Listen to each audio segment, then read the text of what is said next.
strippies, well not strippies, some other kind of stripper. It's not working with a dam. It dries out. Yikes.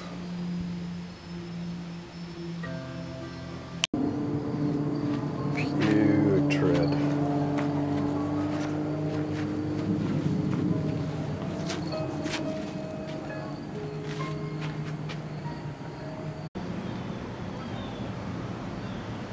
Not quite.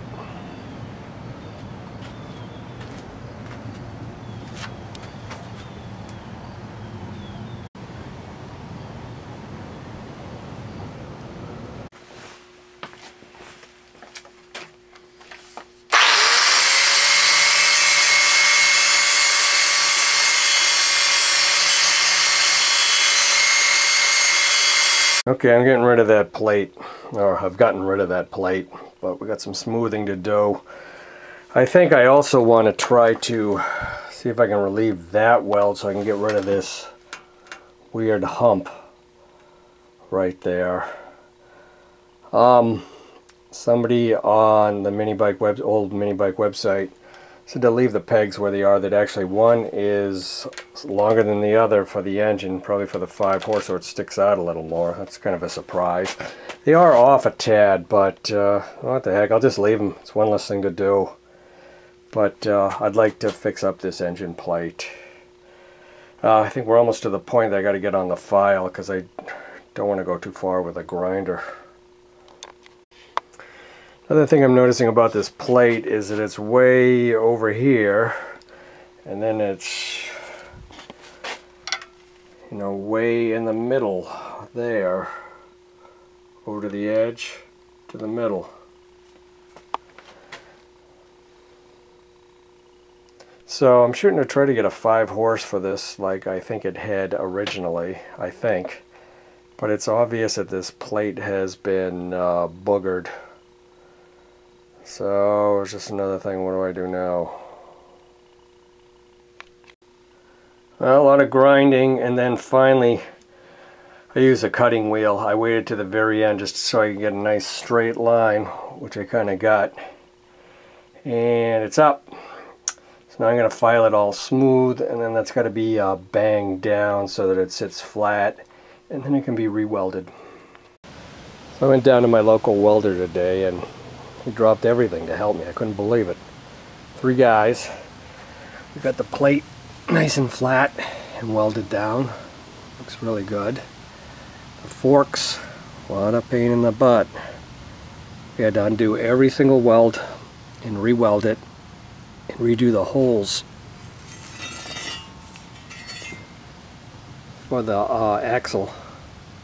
This one was longer than the other, no matter what we did. But they're pretty good now. I mean, I'm really surprised. They were in really, really bad shape. So they're almost perfectly straight now. So that's cool. But another good thing, I actually made friends with his father years ago. And his father had a small engine repair shop. And so we went over to his house and he gave me this Golden Boy 2 horsepower. Is that what you call them, Golden Boys? Or something like that. When we first pulled the pull start, it didn't seem like it had any compression at all. But it's funny, just in the last couple of minutes, it feels like it does, like a valve loosened up or whatever. And also this little Tecumseh, not even sure, use a light, what size it is. But it's free. And it has kind of cool muffler on it. But the best thing is I'm getting probably like 4 or 5 snow blowers from him, and excuse me, my throat hurts. And a bunch of engine parts that were in the garage. So we'll see how that turns out. Might be like too much stuff. But he also fixed for me, for my Aaron snow blower, the bearing housing, welded it here. So it's the second one he's done for me. So that'll work fine. And I picked up these miscellaneous parts out of the garage, but there were plenty more. Well, we did primer, and then we put on a base coat of this light blue, which I actually really like. It's in the shade, and I'm not going to move it into the sun because it's drying. Looks pretty good. Here's the frame. Just primed.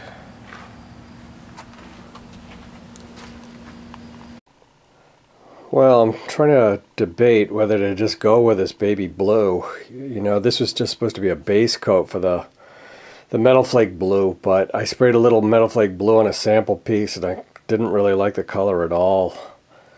So I may go with this. I don't know. What do you think?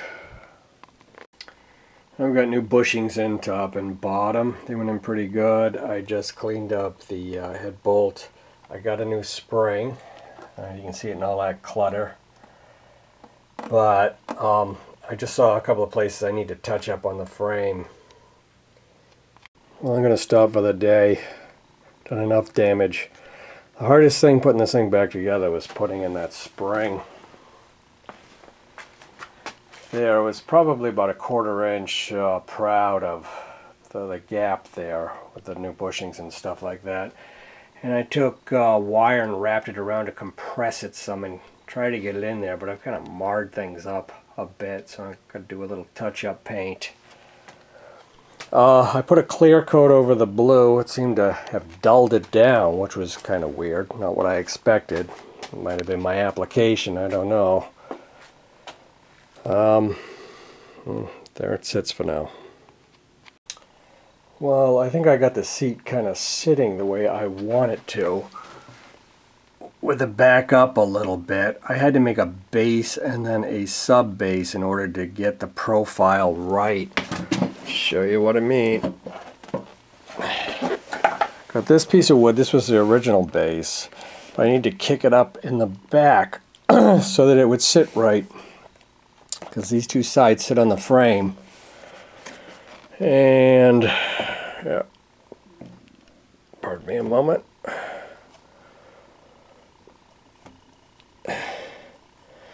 So that'll sit there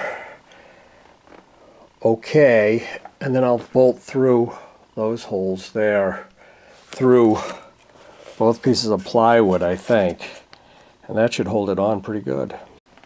At least I'm guessing for now. Well, I tried a bunch of pieces to make this seat work right, and I didn't like anything because it was a little too fancy, so I came up with this, sitting flat. The bottom looks like this. If you can see it, I had to notch that so the seat comes down so that it's level, or kicked up a little bit in the back. And then we'll just bolt this down to the frame. We're going to paint that piece black so that you don't notice it so much. Okay, we hit it with some paint, but I also put on the sides this siding. It's like you can use a heat gun and apply it so that you don't have to look at the plywood on the sides. It's kind of neat. Just had some left over, so I threw it on there. Now I'm going to take those bolts, run them down, pound them in with a hammer. There, I drilled out a little bit so that they're almost the right size, and then I'm going to fill a gap with JB Weld so that they're like permanent into the wood. I'll show you after I do it. Alright, I got some JB Weld mixed up, and I'm going to thread them in a little bit, actually quite a bit, so that I don't get it on the threads itself. And we're just going to goop it in there. I got to turn the camera off. Sorry, I don't have the tripod over here. Just doing too many projects, can't have too many things in the way. Okay, so the JB Weld's going to smear it around, and then it's going to take this and go and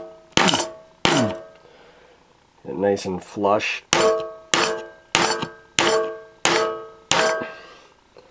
And it's nice and flush. And JB Weld should hold it in place. I'm going to kind of smooth it over it, I guess, a little bit before it dries.